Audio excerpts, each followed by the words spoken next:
नमस्कार दोस्तों, apex institute की ऑनलाइन क्लास में हिंदी वाली क्लास में आपका बेहद स्वागत है। आज हम लोग वर्णमाला सीरीज़ एमसीक्यू हल करेंगे। वर्णमाला चैप्टर आपको पढ़ा दिया गया अच्छे से, उसी में आगे चलेंगे आज। ठीक है,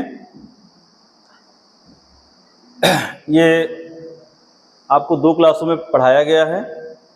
आप वो क्लासों को देख लीजिए, तब आगे हम लोग बढ़ेंगे। आपके लिए एक शायरी लिखी गई है। खुल जाएंगे सभी रास्ते, तू रुकावटों से लड़ तो सही। सब होगा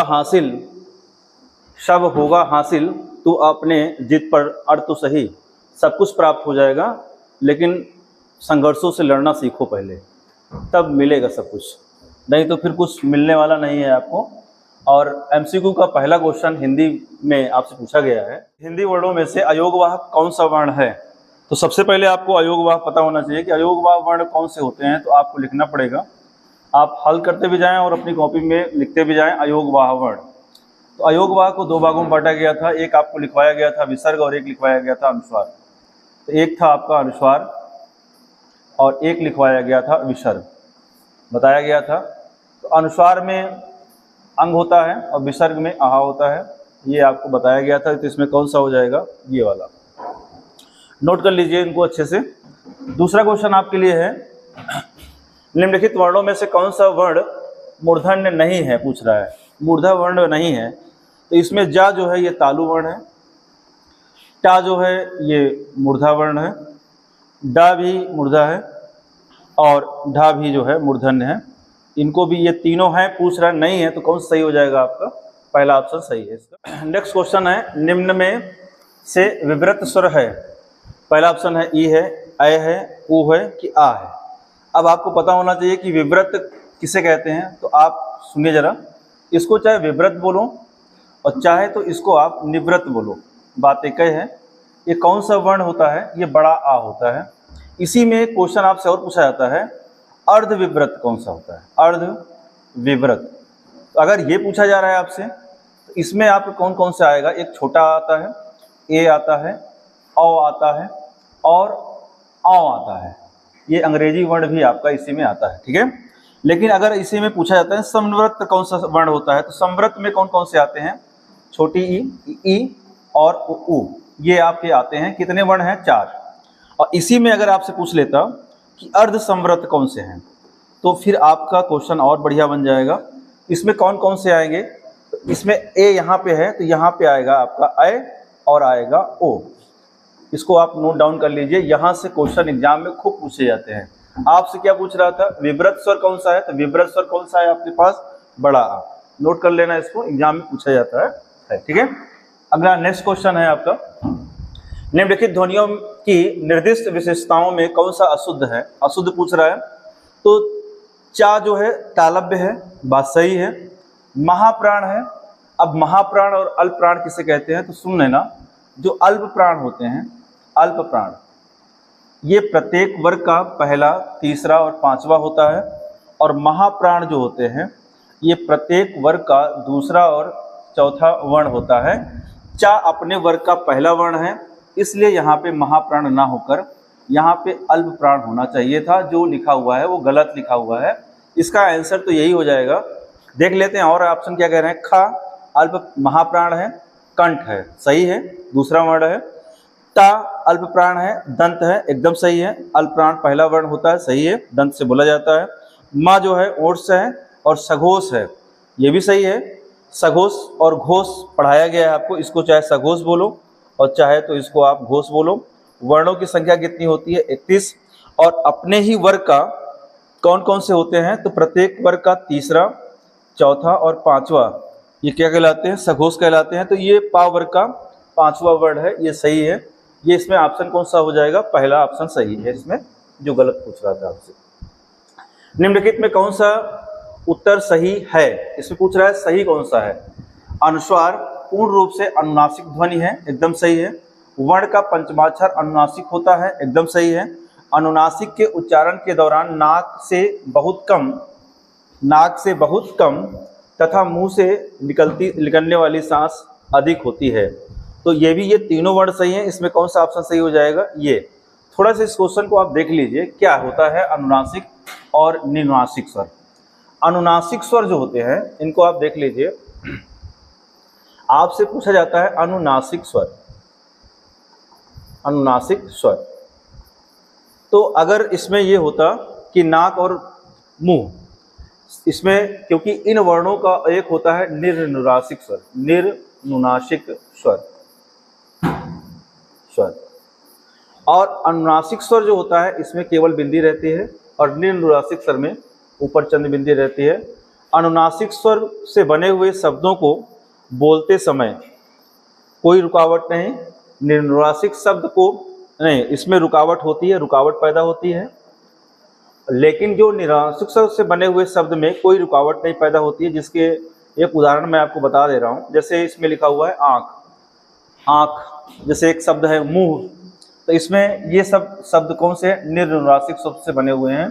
और इसमें जैसे एक मैंने आपको बताया था अंश और एक बताया था हंस, ये सब कैसे शब्द हैं? ये अनुनासिक स्वर से बने हुए शब्द हैं। ठीक है, अगला क्वेश्चन आपसे कह रहा है कंठ ध्वनि का उदाहरण कौन सा है? तो कंठ ध्वनि कौन सा वर्ग होता है? का वर्ग है। बाकी ये तालु है, ये मूर्धा है और ये दंत है। ठीक है, तो इसमें ऑप्शन सही कौन सा हो जाएगा? इसमें ऑप्शन सही हो जाएगा आपका सी। अगला क्वेश्चन आपसे पूछा जा रहा है कि प्लुत स्वर कौन सा है। अब इसमें प्लुत स्वर पूछा जा रहा है, तो आपको बताया गया था कि उच्चारण की दृष्टि से जो है स्वर के 3 भाग होते हैं। एक पहले आपको पढ़ाया गया था कि हर्ष स्वर, फिर पढ़ाया गया था दीर्घ स्वर और फिर पढ़ाया गया था आपको प्लुत स्वर। जो प्लुत स्वर होता है इसमें दीर्घ स्वर से अधिक समय लगता है बोलने में, अर्थात इसमें ये नाटकों, मैंने आपको बताया था कि नाटकवाद विवाद में इनका जो है प्रयोग किया जाता है। तो इसमें ओम है, ओम नहीं है, ये सब आपके गलत इसमें लिखे हुए हैं। इसका आंसर सही कौन सा हो जाएगा? पहला ऑप्शन। ठीक है, अगला क्वेश्चन आपसे कह रहा है कि निम्नलिखित में दंत वर्ण कौन सा है। अब दंत से बोलने वाले, उच्चारण होने वाले कौन कौन से हैं? तो देखिए इधर ये डा लिखा हुआ है, मूर्धा है, ये भी मूर्धन है, ये टा वर्ग का है, ये दा है और ये धा है, ये दोनों दंत से बोलने वाले हैं। नीचे दिए गए विकल्पों में सही से उत्तर चुनिए जरा। गा और घा, ये कौन सा हो जाएगा आपका? डी। अगला नेक्स्ट क्वेश्चन आपसे पूछा जा रहा है कि निम्नलिखित में तालव्य वर्ण कौन सा है। तो तालव्य वर्ण कौन कौन से हैं? इसमें देखिए चा वर्ग भी तालव्य है, ता तालव्य नहीं है, टा तालव्य नहीं है, लेकिन जा आपका तालव्य है। तो इसमें ऑप्शन कौन सा हो जाएगा? का और घा। का और घा कौन से में आ सकता है आपका? ये सी सही है। अगला नेक्स्ट क्वेश्चन आपसे पूछा जा रहा है ऊष्म वर्ण कौन सा है। तो अब ऊष्म वर्ण पूछ रहा है, तो ऊष्म वर्ण आपको पता होना चाहिए ऊष्म वर्ण कौन कौन से होते हैं। अगर आपसे पूछा जाए कि ऊष्म वर्ण कौन कौन से होते हैं, तो आप इसको थोड़ा सा नोट कर लीजिए।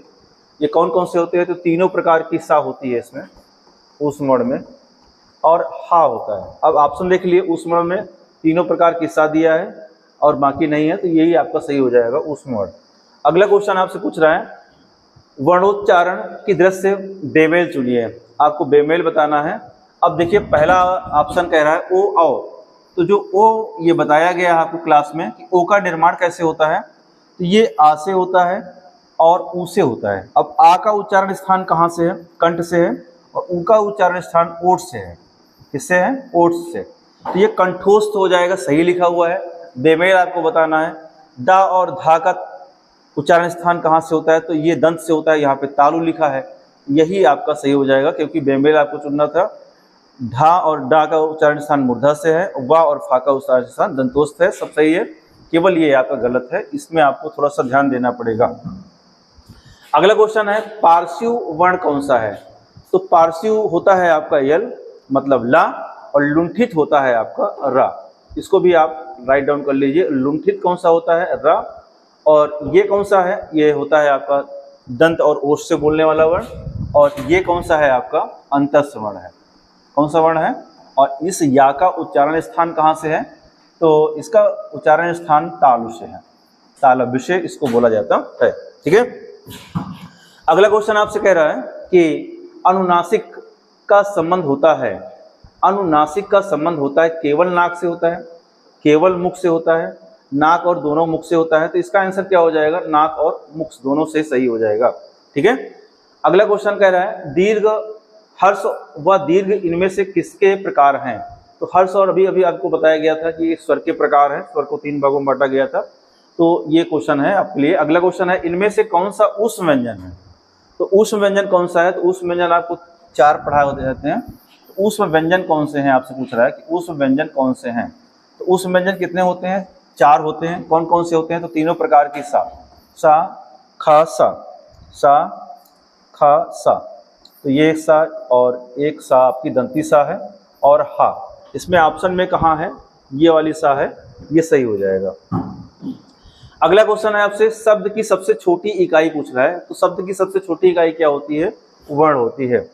अगला क्वेश्चन आपसे पढ़ रहा है, वर्ण का अर्थ नहीं होता है। देखो, वर्ण का अर्थ रंग होता है, अक्षर होता है, जात होती है, सुंदर नहीं होता है। अर्थात वर्ण की कोई सुंदरता नहीं, वर्ण का जात होती है, अक्षर होता है, रंग होता है। ये आपको बताया गया है क्लास में।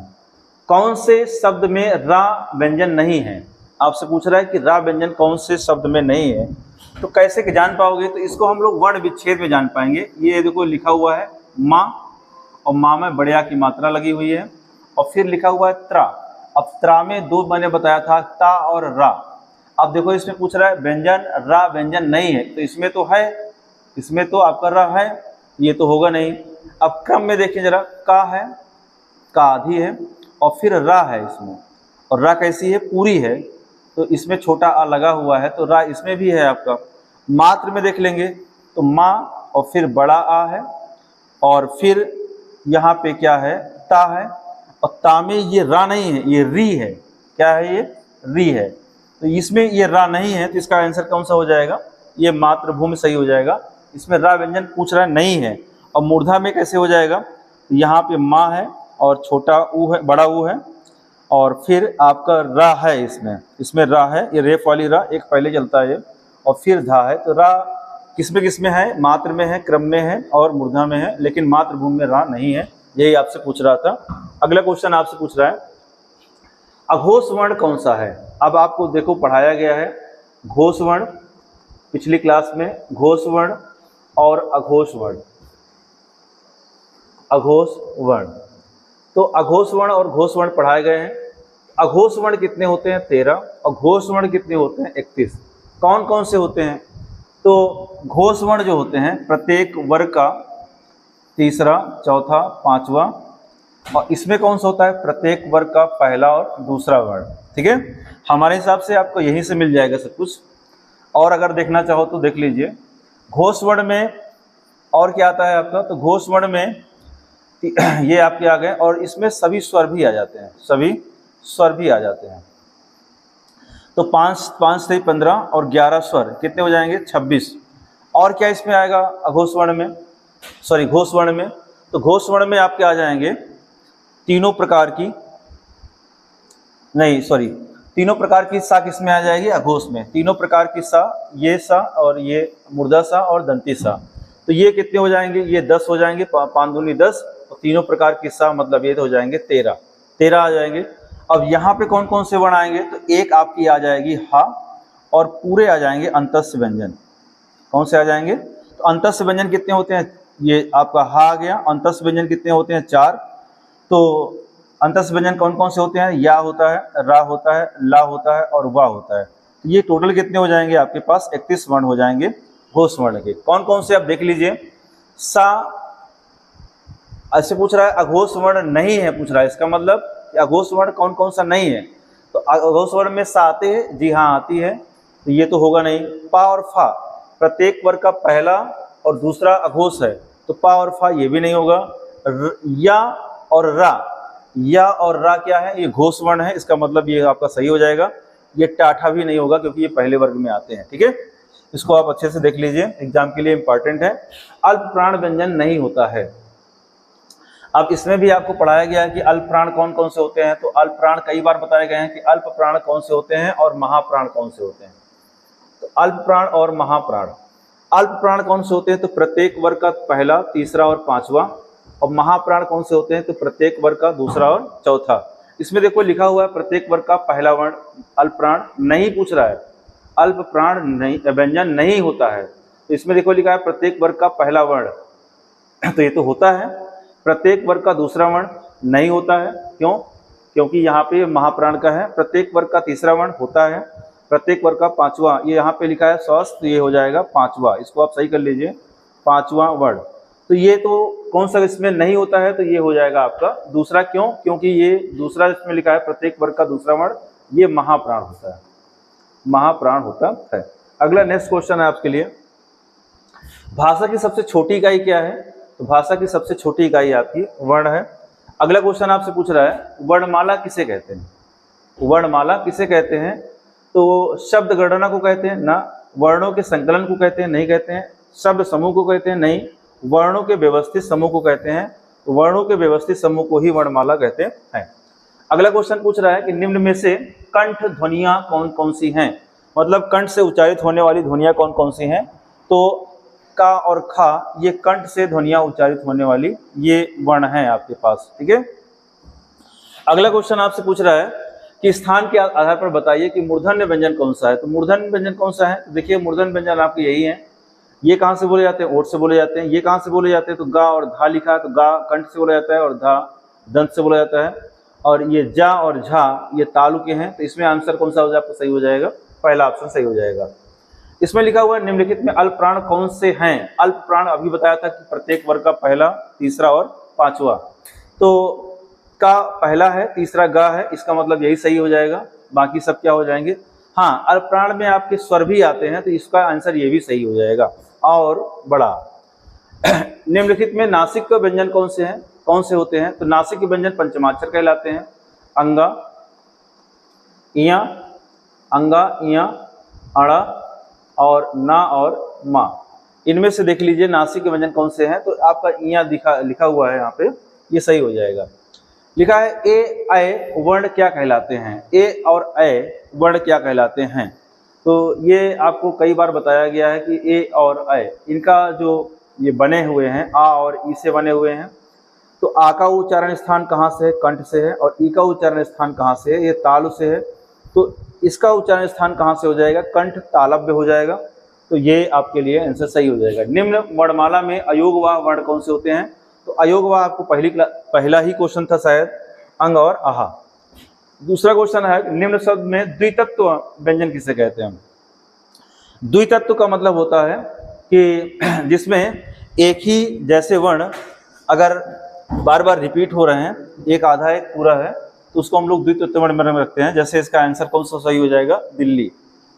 तो इसमें द्वितत्व वर्ण कहते हैं। अगला क्वेश्चन है चा वर्ग का उच्चारण मुंह के किस भाग से होता है? चा वर्ग का उच्चारण, चा वर्ग का उच्चारण तालु से होता है, का वर्ग का कंठ से होता है, टा वर्ग का मूर्धा से होता है और पा वर्ग का ओठ से होता है, ठीक है। अगला क्वेश्चन है विसर्ग का उच्चारण किसकी भांति होता है? किसकी भांति होता है? तो ये आपको लिखवाया गया है कि जो विसर्ग है ये कंठ से बोला जाता है।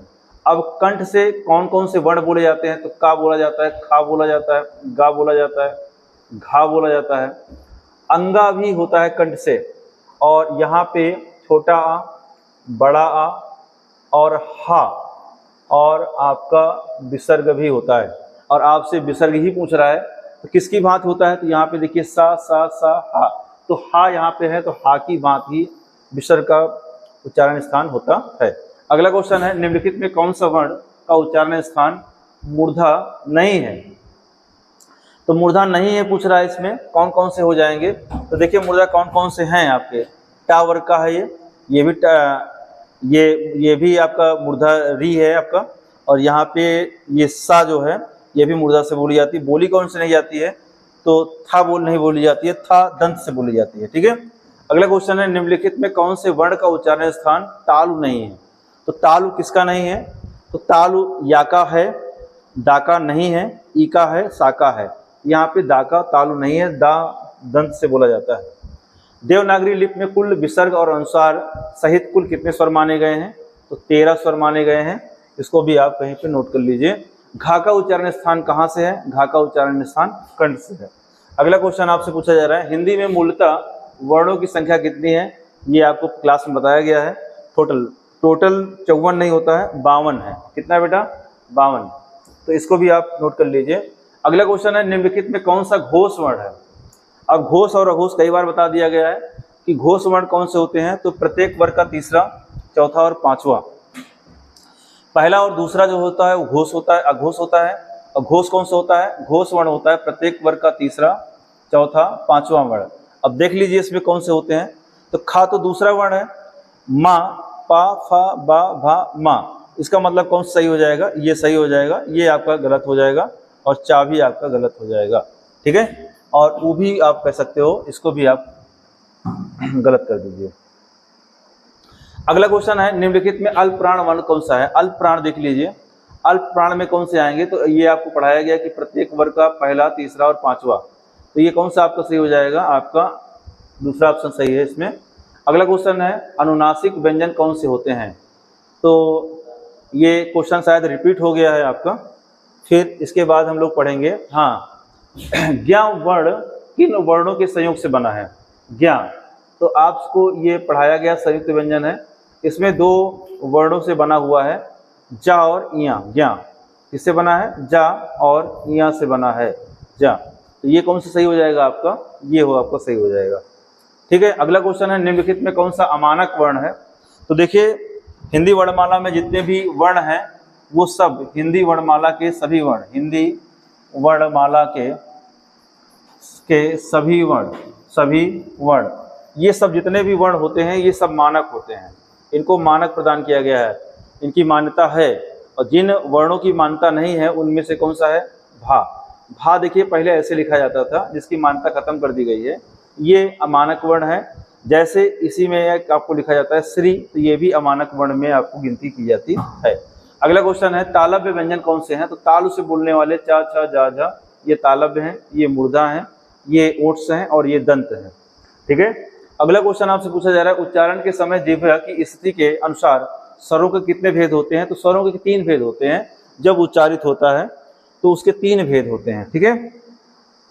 अगला क्वेश्चन पूछ रहा है कि स्वर रहित रा का प्रयोग किया गया है। तो ये क्वेश्चन थोड़ा सा बढ़िया है, स्वर सहित लिखा है, यहाँ पे आप रहित कर लीजिए, स्वर रहित रा का प्रयोग किया गया है। तो इसमें ये ऑप्शन सही है, बाकी सब गलत हैं। इसमें क्यों गलत है जरा देख लेते हैं हम लोग।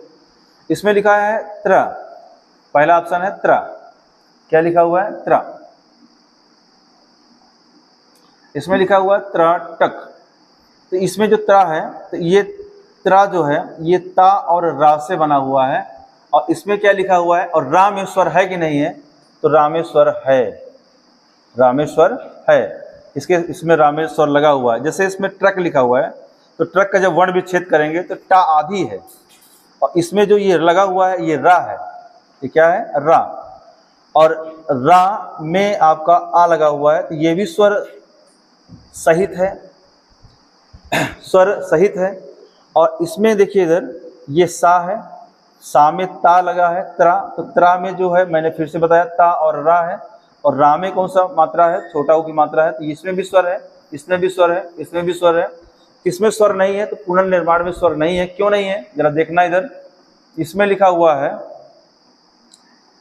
इसमें लिखा हुआ है पा, और पा में छोटा की मात्रा है, और फिर आपका ना लिखा हुआ है, ना में बड़े छोटा की मात्रा है, और फिर जो रेफ वाली रा है यहाँ पे आ जाएगी। जो रेफ वाली रा है ये स्वर रहित है, ठीक है। यही आपसे पूछ रहा था कि स्वर रहित रा का प्रयोग कहाँ किया गया है? तो पुनर्निर्माण में किया गया है, ये ऑप्शन आपके लिए सही है। फिर लिखा है उच्छिप्त व्यंजन का प्रयोग किया गया है। तो उच्छिप्त व्यंजन आपको पढ़ाया गया कि ये संस्कृत भाषा में नहीं पाए जाते हैं, 2 ही होते हैं, डा और ढा। तो इसमें केवल आपको कहाँ पढ़ाई में लिखा हुआ है उच्छिप्त व्यंजन, ये, तो ये उच्छिप्त व्यंजन आपका हो जाएगा। फिर अगला क्वेश्चन आपसे पूछ रहा है हिंदी भाषा में कौन सी ध्वनियाँ हैं जो स्वतंत्र रूप से बोली व लिखी जाती हैं? तो स्वतंत्र रूप से बोली जाने वाली कौन सी ध्वनियाँ होती हैं? स्वर कहलाती हैं। व्यंजन को बोलने के लिए स्वर की आवश्यकता होती है, लेकिन स्वरों को बोलने के लिए किसी की आवश्यकता नहीं होती है। निम्नलिखित में कौन सा पश्च स्वर है? आप देखिए इधर पश्च स्वर कौन सा है? तो स्वरों को उच्चारित करने के लिए जब जीभ का प्रयोग होता है तो जीभ के 3 भाग रखे गए हैं, एक अग्र भाग है, एक मध्य भाग है, और एक जो है ये पश्च भाग है। अब जीभ के अग्र भाग से कौन कौन से स्वरों का उच्चारण होता है? तो इसमें ई और ए का उच्चारण होता है, ए का। और मध्य भाग में केवल छोटा आ का उच्चारण होता है, और बचे हुए जितने भी स्वर हैं ये सब पश्च भाग से होते हैं। देखिए इधर, अब देखो इधर, इसमें देखो ई कहीं आपको दिख रहा है क्या? नहीं, पश्च स्वर पूछा जा रहा है, तो इसमें आपका बड़ा आ जाएगा, और कोई नहीं है इसमें, सीधा सीधा आपका आंसर सही हो जाएगा, ठीक है। अब इसमें 5 स्वर में कौन कौन से आएंगे, इनको अगर राइट डाउन करना है तो आप लिख लीजिए। इसमें आपका बड़ा आएगा, फिर और कौन आएगा तो बड़ा आ हो गया, ई, फिर इसमें आपका उ भी आएगा, आपका उ, ठीक है। और क्या आएगा, ए आए वहाँ हो गया, तो ओ और औ भी आएगा, ठीक है। इसको आप नोट कर लीजिए, एग्जाम में पूछा जाता है। लिखा है छतरी वाला छा वर्ण किस योग से बना हुआ है। तो छतरी वाला जो छा है ये आपको पढ़ाया गया है कि इसमें 2 वर्णों का प्रयोग किया गया है। कौन कौन से वर्ण हैं इसमें, तो का और शा है। इसकी स्पेलिंग मैंने आपको बताया था, KSHA लिखा जाता है। तो का से बनता है के और SHA से बनता है सा। ये इंपॉर्टेंट है, तो इसमें कौन सा आपका सही हो जाएगा, ये वाला सही हो जाएगा। अगला क्वेश्चन है, जिन शब्दों के आखिर में छोटा आ आता है उन्हें क्या कहते हैं, तो उन्हें अकारांत कहते हैं। ई आएगा तो इकारांत, और आएगा तो अकारांत, बड़ा आएगा तो अकारांत आ जाएगा, इसमें यही कहते हैं इसको। अगला क्वेश्चन आपसे, निम्न में से अघोष वर्ण कौन सा है। तो अघोष वर्ण कौन से होते हैं, तो मैंने आपको बताया है कि घोष और अघोष, पहला और दूसरा, ये होते हैं आपके अघोष वर्ण। अब अघोष वर्ण में कौन कौन से आएंगे, तो पहला और दूसरा कहीं आपको दिख रहा है, निम्नलिखित में से अघोष वर्ण कौन सा है। तो पहला और दूसरा इसमें कहीं दिख रहा है, आपको लिखा हुआ है, कहीं दिखा है। देखिए इधर अघोष वर्ण कौन कौन से होते हैं, मैं आपको पूरा बता दूं। अघोष वर्ण और घोष वर्ण, तो घोष वर्ण कौन से होते हैं, मैंने आपको बताया है कि तीसरा, चौथा और पांचवा। और अघोष वर्ण कौन से होते हैं, तो प्रत्येक वर्ग का पहला, दूसरा और तीनों प्रकार की इसमें सा आती है, सा, तीनों प्रकार की सा। अब देखो इसमें कहीं पे सा दिख रहा है क्या, जी हाँ दिख रहा है। अघोष वर्ण में आता है आपका दंती सा, यहाँ पे क्योंकि दंती सा आपके पास है। यही इतने अघोष वर्ण होते हैं, 5 दूनी 10, 11, 12, 13। अघोष वर्णों की संख्या कितनी है, 13 है, ठीक है। ये आपके लिए इंपॉर्टेंट क्वेश्चन है। का, गा, जा, फा ध्वनियाँ किसकी हैं, यहाँ पे थोड़ा सा गलत है। का के आगे नुक्ता, गा के आगे नुक्ता और जा के आगे नुक्ता। अगर इन ध्वनियों का कहा जाता है किसकी ध्वनियाँ हैं, तो ये अरबी फारसी की ध्वनियाँ है। मैंने आपको पढ़ाया था, एक खड़ी पाई, एक पड़ी पाई और एक खड़ी पाई। पड़ी पाई के ऊपर अगर नुक्ता लगता है तो इसको अनुस्वार कहते हैं। क्या कहते हैं इसको बेटा, अनुस्वार कहते हैं। और अगर इस खड़ी पाई के पीछे नुक्ता लगता है तो इसको अंगा कहते हैं।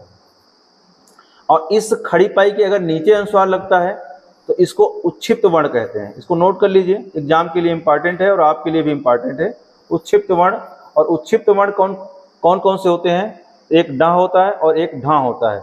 और इस खड़ी पाई के अगर आगे लगता है यहाँ पे, तो ये होते हैं अरबी फारसी वर्ण। ये नोट कर लीजिए, एग्जाम में पूछे जाते हैं, ठीक है। अगला क्वेश्चन आपसे पूछा गया है। बस आज के लिए इतना ही है। मैंने पूरे सारे क्वेश्चन आपको हल करा दिए, वर्णमाला चैप्टर आपका खत्म हो गया है। क्लास कैसी लगी, क्वेश्चन कैसे लगे, ये आपको कमेंट बॉक्स में लिखना है।